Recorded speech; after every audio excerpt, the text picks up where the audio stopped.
this journey never ends, you know.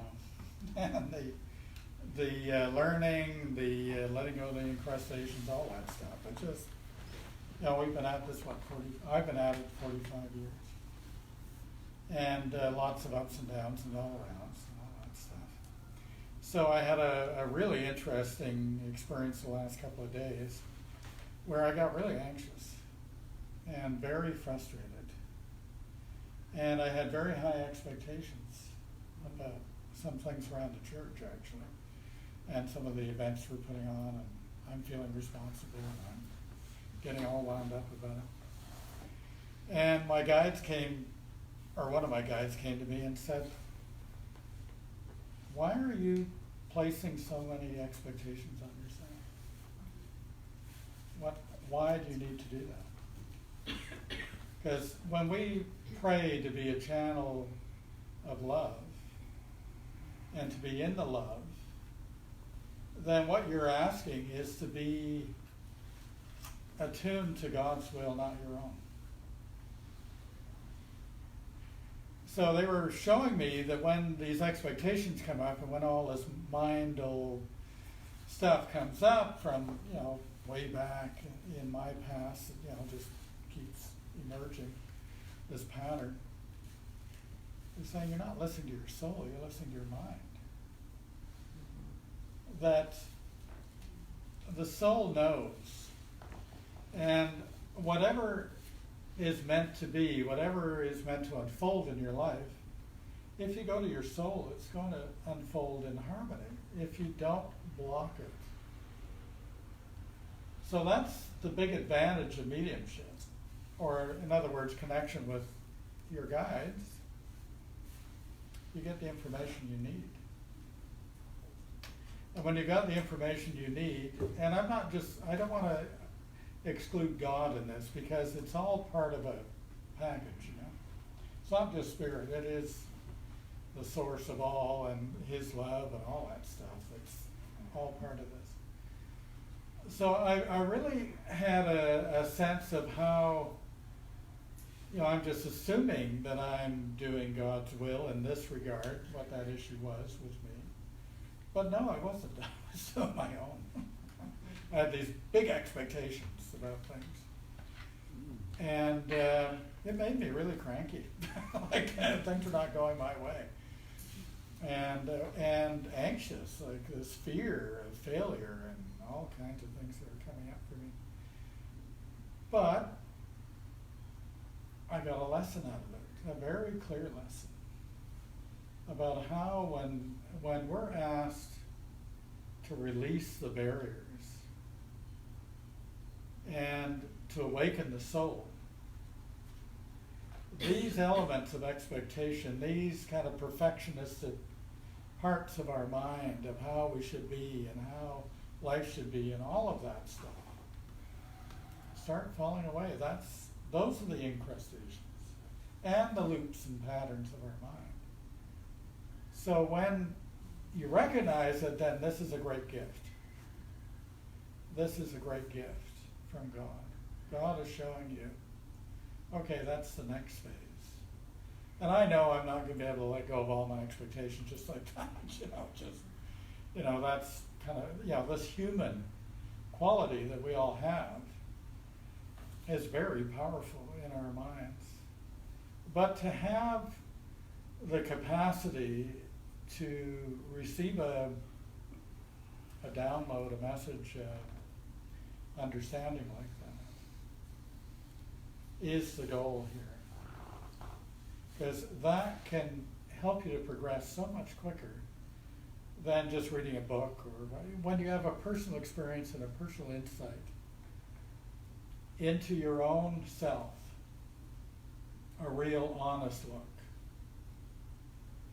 then you can step so much further. I mean, you can decide to pull back, you can decide to put the screen back down and say, oh, I don't want to look at that. But really, these are the hard yards, as my friend Jeff in Australia says.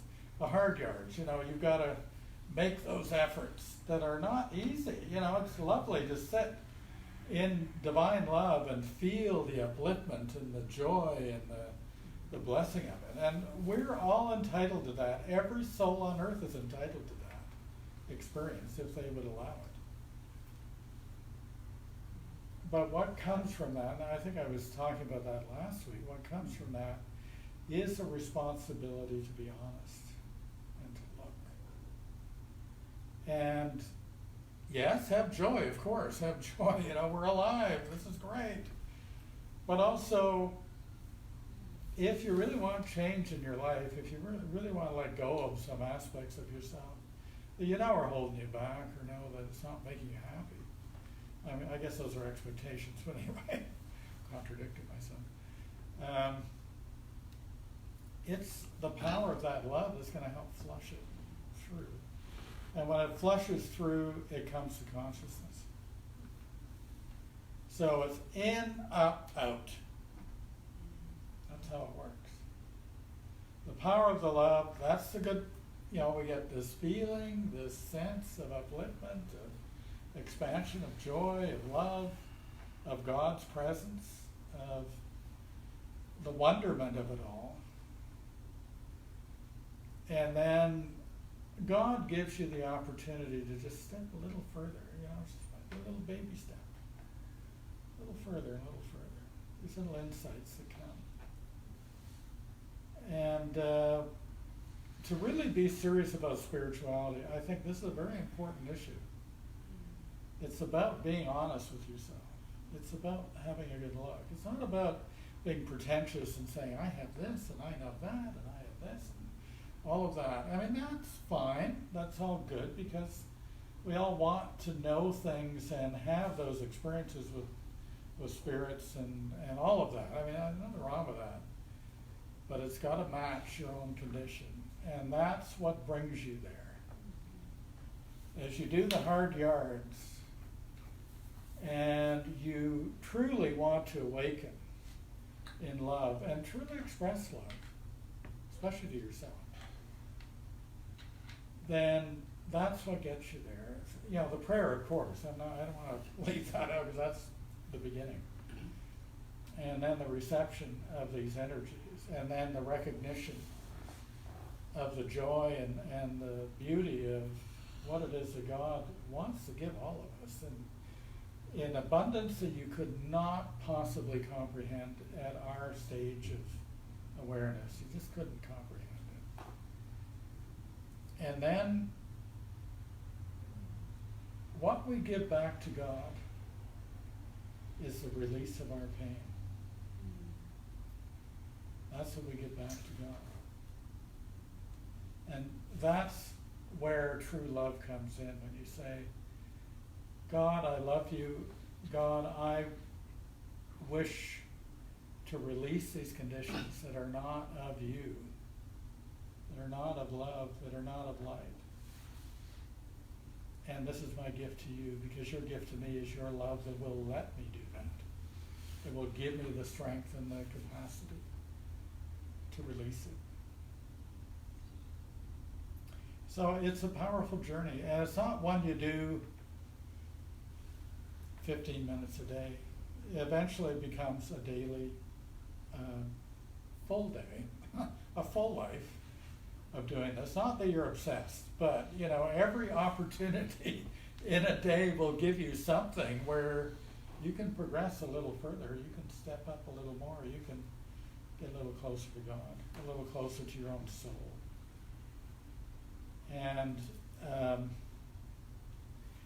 in the big bonus of all this, as I was saying, is that then connecting with your guides, connecting with these higher spirits, not the ones all down here, because you can connect with those any time of the day and night. Believe me, they're everywhere. They're very accessible. In fact, we're all being influenced by them all the time, because that's just the way the energy level is in the world, in the universe, These energies are always currents of energy. But you want to get up here, not down here somewhere that's kind of disturbing and difficult. Up here, it's clear and it's simple. And it's joyful. and it's real, and it's powerful. So that's what we're trying to teach in this. As Terry said, I wasn't all that interested in mediumship, but really it's about connection. That's really the key of this whole thing. It's about connection. Connection to your own soul, connection to the divine, and connection to the highest possible levels of communication. And that takes work. It just takes work. It's the application of going there and praying and being, as I said, real with yourself, real with God. A prayer that's kind of written out and you just read it, not going to go very far. A prayer that says, God, I'm in pain, please help me.